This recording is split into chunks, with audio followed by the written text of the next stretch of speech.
ধারের টাকাতে চলছে লক্ষ্মীর ভান্ডার। এভাবে কতদিন আর রাজ্য সরকার লক্ষ্মীর ভান্ডার দিতে পারবে? আর ধারের অঙ্কটাই বা কত? অন্যান্য রাজ্যের থেকে পশ্চিমবঙ্গের ঋণ কতটা বেশি বা কতটা কম? কত নাম্বারে রয়েছে পশ্চিমবঙ্গ? সমস্ত কিছু আজকের এই ভিডিওতে ডিটেলসে জানাবো।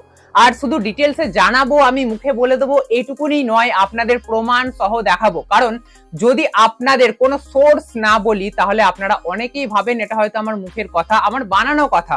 তো সেই জন্য আমি সোর্স দেব, তাতে আপনাদের সত্যটা বিশ্বাস করতে সুবিধা হবে। তো চলুন আজকের এই ইন্টারেস্টিং গুরুত্বপূর্ণ ভিডিওটা শুরু করা যাক। আর মন দিয়ে ভিডিওটা দেখতে থাকুন, জানুন পশ্চিমবঙ্গের অবস্থা কি, লক্ষ্মীর ভান্ডার কোথা থেকে দেওয়া হচ্ছে, অন্যান্য প্রকল্পই বা কিভাবে চলছে, লক্ষ্মীর ভান্ডার সহ অন্যান্য প্রকল্প আর কতদিন চলতে পারে, রাজ্য সরকার কতদিন চালাতে পারে, সমস্ত কিছু। প্রথমেই আপনাদের দেখিয়ে দিচ্ছি আমি রয়েছি বর্তমানে ডেলি হান্টে এবং এক ঝলক থেকে এই প্রতিবেদনটি নেওয়া হয়েছে। পশ্চিমবঙ্গ সরকারের জনকল্যাণমূলক প্রকল্পগুলি বর্তমানে ঋণের টাকায় চলছে বলে মন্তব্য করেছে কেন্দ্রীয় অর্থ মন্ত্রকের অধীনস্থ সংস্থা national institute of public finance and policy. সংস্থার সাম্প্রতিক রিপোর্ট অনুযায়ী রাজ্য সরকারের বিভিন্ন প্রকল্প যেমন লক্ষ্মীর ভান্ডার, কন্যাশ্রী, স্বাস্থ্যসাথী এবং রূপশ্রী সবই মূলত ধার করা অর্থের মাধ্যমে কার্যকরী হচ্ছে, অর্থাৎ ধারের টাকায় চলছে।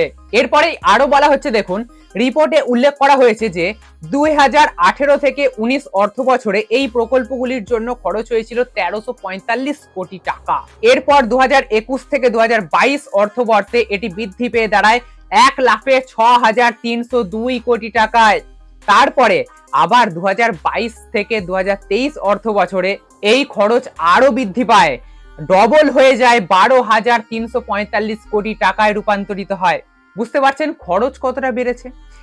NIPFP রিপোর্ট অনুযায়ী এই প্রকল্পগুলির জন্য বরাদ্দ অর্থের বৃহৎ অংশই রাজ্য সরকারের ঋণের উপর নির্ভরশীল। এরপরে আরো বলা হচ্ছে, এই রিপোর্ট প্রকাশের পর রাজ্যের আর্থিক স্বাস্থ্য নিয়ে বিভিন্ন স্তরের উদ্বেগ প্রকাশিত হয়েছে। বিশেষজ্ঞদের মতে ধার করা অর্থের উপর নির্ভর করে এই প্রকল্পগুলি চালানো দীর্ঘমেয়াদে রাজ্যের আর্থিক স্থিতিশীলতার জন্য ঝুঁকি তৈরি হতে পারে। অর্থাৎ যদি এই প্রকল্পগুলো কন্টিনিউ চালিয়ে যেতে চায় রাজ্য সরকার তাহলে কিন্তু একটা আর্থিক মন্দা দেখা দেবে এবং আর অর্থনীতির যে একটা স্থিতিশীলতা রয়েছে বর্তমানে সেটা ভেঙে যেতে পারে বলে মনে করছে বিশেষজ্ঞরা।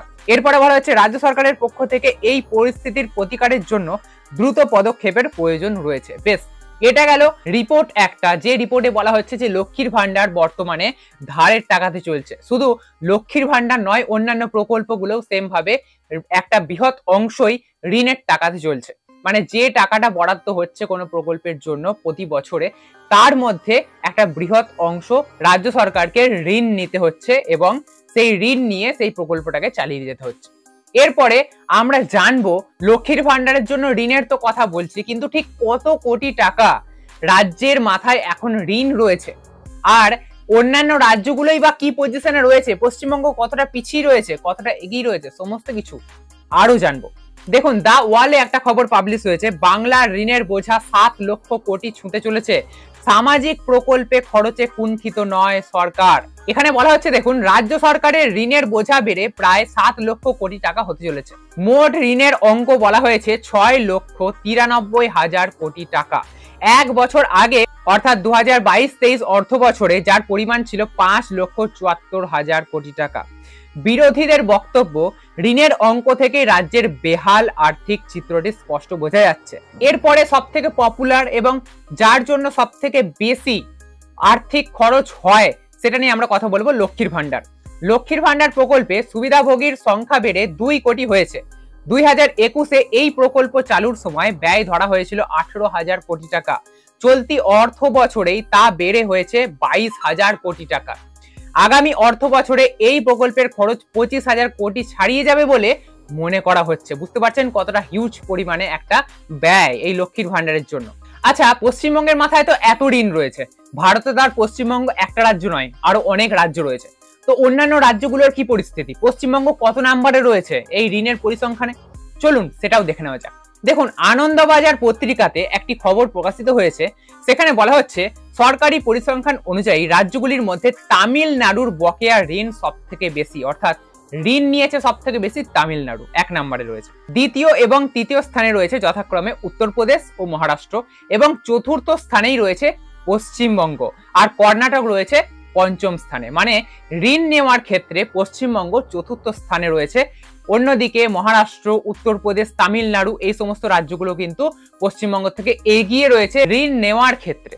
তো এখনো পর্যন্ত পশ্চিমবঙ্গ যা ঋণ নিয়েছে তাতে 4 নম্বরে রয়েছে। ভবিষ্যতে যদি আরো ঋণের বোঝা বাড়তে থাকে তাহলে 1 নম্বরে যাওয়া কিছু অসম্ভব নয়। এবারে আপনারা হয়তো জানতে চাইবেন যে রাজ্য সরকারের আর কি ঋণ নেওয়া উচিত না উচিত নয়। দেখুন, আমি তো কোনো রাজনৈতিক বিশেষজ্ঞ নই, আমি আপনাদের সেই ব্যাপারে কোনো আলোচনাই করব না, আর রাজনৈতিক ব্যাপারে আমি ঢুকবই না। আমি শুধু আপনাদের সামনে তথ্যগুলো তুলে ধরার চেষ্টা করলাম। এরপরে আপনাদের হয়তো প্রশ্ন আসবে যে ভবিষ্যতে লক্ষ্মীর ভান্ডার, বার্ধক্য ভাতা, বিধবা ভাতা, প্রতিবন্ধী ভাতা, কৃষক বন্ধু এই সমস্ত রাজ্যের যে উন্নয়নমূলক প্রকল্প রয়েছে সেই প্রকল্পগুলো কি বন্ধ হয়ে যাওয়ার কোনো সম্ভাবনা রয়েছে? আমার উত্তর হবে না, যদি আমাকে একান্ত প্রশ্ন করেন তাহলে। এটা আমার নিজস্ব মতামত, কারণ কাল কি হয় কেউ সেটা বলতে পারে না। আমার মতামত অনুযায়ী এই সরকার যতদিন রয়েছে ততদিন কোনো প্রকল্প হয়তো বন্ধ হবে না। হ্যাঁ, টাকা ঢুকতে হয়তো দেরি হতে পারে বা কিছুটা সময় লাগতে পারে, কিন্তু প্রকল্প বন্ধ হবে না বলেই আমার মনে হয়। আর লক্ষ্মীর ভান্ডারের কথা যদি বলি, তাহলে এই সেপ্টেম্বর মাসে লক্ষ্মীর ভান্ডারের টাকা অলরেডি ছেড়ে দেওয়া হয়েছে, এবং শোনা যাচ্ছে যে কিছু কিছু মহিলা অলরেডি লক্ষ্মীর ভান্ডারের টাকা সেপ্টেম্বর মাসে পেয়েও গেছে। আশা করব আজকের ভিডিও থেকে আপনারা অনেক নলেজ পেয়েছেন, আজকের ভিডিওটা আপনাদের অনেক ভালো লেগেছে। যদি আজকের ভিডিও থেকে আপনারা একটু উপকার পেয়ে থাকেন তাহলে অবশ্যই একটা লাইক করবেন। এরকমই নতুন নতুন আরো ইন্টারেস্টিং ভিডিও পেতে অবশ্যই চ্যানেলটিকে সাবস্ক্রাইব করে রাখতে ভুলবেন না।